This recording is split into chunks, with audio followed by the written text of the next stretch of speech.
Olá, sou o professor Thales e nessa aula eu vou te ensinar como funciona a indução eletrostática, que é basicamente a capacidade de separar as cargas de um corpo pelo princípio da atração e repulsão elétrica. Mas para isso vamos precisar de um indutor inicialmente já carregado, pode ser com carga positiva ou negativa. E o que pouca gente sabe é que esse fenômeno acontece tanto em condutores, que é o mais intuitivo talvez de se pensar, mas também para isolantes. Isolantes elétricos também podem ser induzidos, também podem sofrer o processo de indução eletrostática, e eu vou te mostrar aqui o porquê, passo a passo, um de cada vez, começando com o nosso condutor. Bom, o que define um condutor, né? Por que um corpo é condutor ou isolante? Os condutores possuem os chamados elétrons livres, que são elétrons fracamente ligados ao núcleo e que têm fácil mobilidade por dentro do material, né? Entre os átomos daquele material. Vou representar aqui alguns desses elétrons espalhados ao longo do nosso corpo. Então aqui eles estão tranquilos, de boa, sem fazer mal para ninguém, só que de repente eu aproximo um indutor positivo. Eu coloco bem pertinho do corpo, mas sem encostar, ok? Sem ter contato. Eu aproximo uma carga positiva que eu vou chamar de Qzão. Mais Qzão.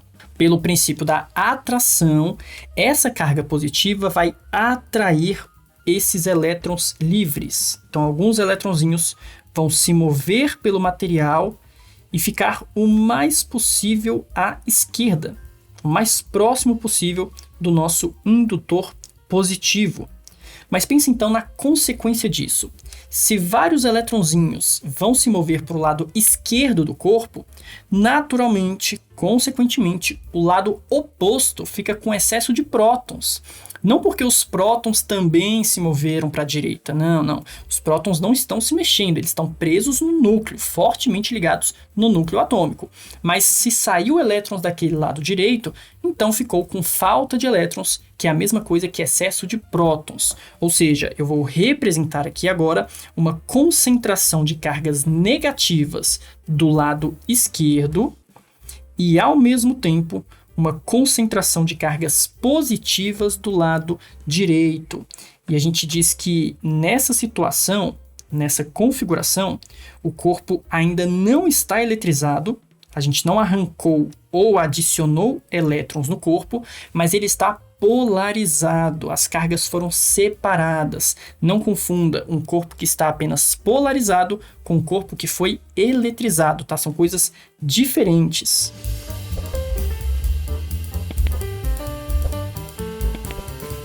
E eu posso afirmar que essas cargas induzidas são, em módulo, menor do que a carga do indutor. Então, se eu tinha dito que a carga do indutor tem o valor Qzão, então essas cargas induzidas, eu vou dizer que tem o valor Qzinho, para representar que o valor em módulo é menor do que a carga do indutor. E tem que ser igual positivo com negativo. Então, se do lado esquerdo tem uma carga menos Qzinho, do lado direito vai ter uma carga de mais Qzinho, de forma que a soma das cargas continua sendo igual a zero, ele continua neutro. E outra coisa interessante que acontece aqui é uma atração resultante, porque pensa comigo, você concorda que existe uma força de atração entre essas cargas positivas e essas cargas negativas, elas estão se atraindo mutuamente. Então vou representar isso através desse vetor aqui, ó. Vou chamar de força Fzão. Só que ao mesmo tempo, essas mesmas cargas positivas do indutor estão repelindo esse excesso de prótons do lado oposto, essa carga positiva do lado oposto. Porém, a repulsão vai ser um pouquinho mais fraca que a atração devido à distância. Ele está mais distante e isso acaba reduzindo a força. Por isso que eu vou representar aqui, ó, uma repulsão menorzinha, que eu vou chamar de Fzinho, um F minúsculo, só para deixar claro que essa força é menor do que a força de atração. Ou seja, a consequência é uma atração entre um corpo carregado e um corpo neutro. Pode parecer estranho, mas é possível sim atrair um corpo eletrizado com outro corpo que não está eletrizado. Não é porque dois corpos estão se atraindo que os dois têm cargas opostas.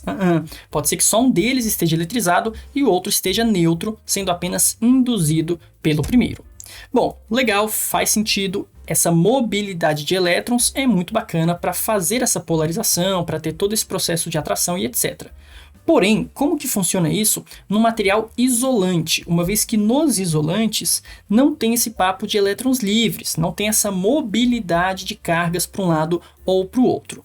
Bom, vou começar com material isolante, só que com moléculas polares. Então existe ali um dipolo elétrico a nível molecular. As moléculas já estão polarizadas, com uma concentração de cargas positivas e uma concentração de cargas negativas. Por exemplo, a água. A água é uma substância isolante, ela não conduz eletricidade, a não ser que tenha sais dissolvidos, porém a molécula de água é uma molécula polar. As cargas positivas ficam mais concentradas no hidrogênio e o oxigênio fica com a concentração de carga negativa, devido ali a uma diferença de eletronegatividade desses elementos. Bom, neste caso, eu vou representar aqui esses dipolos elétricos, essas moléculas polares, distribuídas de forma totalmente desordenada. Professor, como assim? Imagine uma molécula orientada da seguinte forma.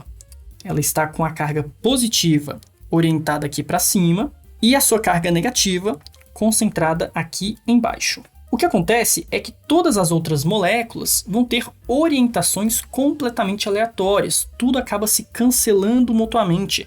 Para cada molécula com essa orientação, eu vou ter uma outra molécula em outro local do corpo com uma orientação oposta. Então imagina já em outro local, uma molécula com a carga positiva orientada para baixo e a concentração de carga negativa orientada para cima.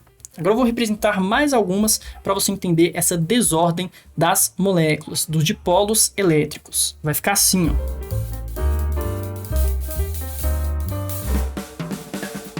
Por isso que esse corpo está neutro e também não apresenta nenhuma propriedade elétrica. Porém, na presença do nosso indutor positivo, vai rolar aquela atração com negativo e repulsão com positivo. Ou seja, essa concentração de carga negativa será atraída para a esquerda, vai rolar uma atração dessas cargas negativas, ao mesmo tempo que a concentração das cargas positivas será repelida. E aí, você está gostando do vídeo? Então deixa o like aqui embaixo e já se inscreve no canal para me ajudar a continuar trazendo esse tipo de conteúdo. E se você quiser aprender física comigo em um curso completo, começando do zero, acesse meu site que eu vou deixar aqui na descrição. Muito obrigado e tchau! A concentração das cargas positivas será repelida.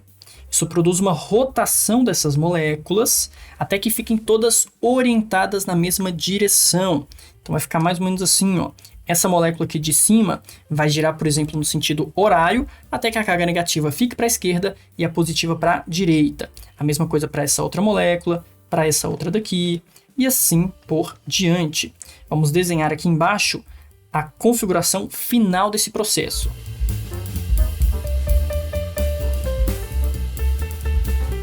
Pode parecer que não tem nada demais, só que se todas as moléculas do corpo ficam orientadas nessa mesma direção e sentido, no final das contas, literalmente no final das contas, haverá uma concentração de carga negativa nesse lado do corpo, no lado esquerdo do corpo, e uma concentração resultante de carga positiva na outra extremidade, né, do outro lado do corpo.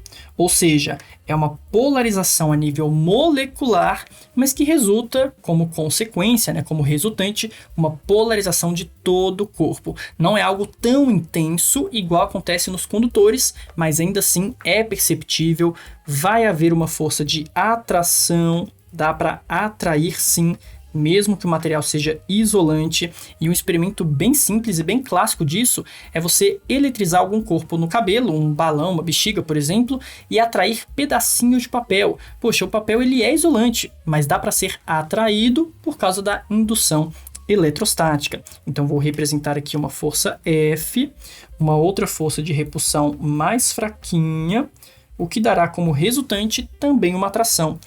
E assim a gente entende como que acontece a polarização a nível macroscópico nos condutores e a nível microscópico nos isolantes. E agora você deve estar pensando assim, professor, mas espera aí, você deu uma roubada, porque você fez tudo isso para um isolante com moléculas polares. E o próprio papel picado, que você citou como exemplo, ele é isolante e com moléculas apolares. Se não fosse a água, esse H2O, como é que faria esse processo todo? Bom, mesmo que não houvesse essa polarização das moléculas, essa polarização permanente das moléculas, a presença do indutor vai induzir uma polarização nas moléculas do corpo. Então pensa no átomo. Um átomo neutro, em geral, o centro de cargas positivas coincide com o centro de cargas negativas. Ou seja, o centro de cargas positivas está no núcleo, bem no núcleo do átomo. E o centro de cargas negativas da eletrosfera, dos elétrons na eletrosfera, também fica no meio, também fica exatamente no núcleo do átomo. Porém, na presença do indutor, você produz uma deformação da nuvem eletrônica. É como se a eletrosfera ficasse deformada, com os elétrons ficando um pouco mais para a esquerda do que o estado natural do átomo. Isso produz um deslocamento do centro de cargas. E assim, um átomo que era neutro, ou uma molécula que era neutra, normal, passa a ser um dipolo, todos eles orientados na mesma direção e no mesmo sentido. Por isso que isso funciona tanto para um isolante polar, com moléculas polares, mas também para um isolante com moléculas apolares. E agora você entende todo esse processo físico de indução eletrostática. Bom, só deixa eu completar aqui, que a carga induzida também no isolante será menor do que a própria carga do indutor. E existem alguns dispositivos que vão utilizar esse princípio da indução para verificar a presença de carga elétrica. São os chamados eletroscópios. Eu fiz dois aqui, tá? Os mais comuns, os mais famosinhos.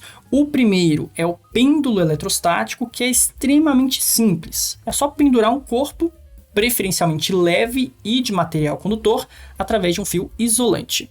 Bom, nesse caso, aproximando um corpo carregado, vai rolar a indução eletrostática, vai ter a atração, o nosso pêndulo fica polarizado, com cargas concentradas de um lado e cargas opostas concentradas do outro lado. Então é só mesmo para verificar se o corpo está carregado ou não. Se esse cilindro, se esse bastão estivesse neutro, ao aproximar do pêndulo não aconteceria nada. Mas se ele é atraído, então quer dizer que esse meu bastão tem uma carga positiva ou uma carga negativa. Também não dá para saber só de fazer o experimento. Teria que fazer outros testes para verificar qual é a carga, qual que é o sinal da carga desse indutor. Bom, esse outro aqui de baixo, o eletroscópio de folhas, já é um pouco mais interessante, já é um pouco mais complexo.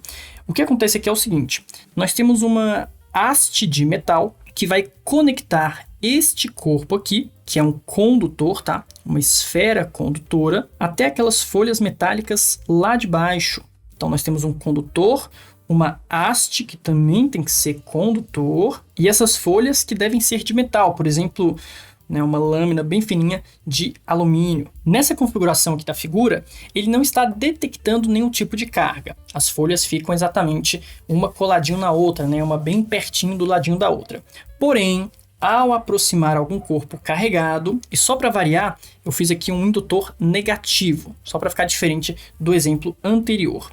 Ao aproximar um corpo carregado, vai rolar o processo de indução eletrostática. Nesse caso, ele vai repelir os elétrons, o que causa uma concentração, um excesso de prótons na parte de cima, aqui nessa esfera condutora. E do lado oposto, na outra extremidade do eletroscópio, as nossas folhas metálicas ficam com a concentração de carga negativa. E o que acontece quando essas duas folhas possuem cargas de mesmo sinal?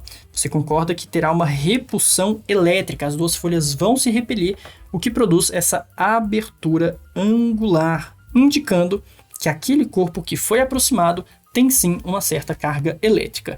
Não dá para saber assim de cara se é positiva ou negativa, mas já dá para mostrar que tem sim uma carga e induziu todo o nosso eletroscópio. Afastando o nosso indutor, afastando esse bastão, aí a indução deixa de acontecer e as folhas fecham novamente. Então é uma brincadeira das folhas abrirem se tiver carregado, ou elas fecham se não tiver presença de carga elétrica próxima daquela esfera lá de cima. Prontinho, esses são os eletroscópios e como que é utilizado na prática a indução eletrostática. Muito obrigado e até a próxima aula.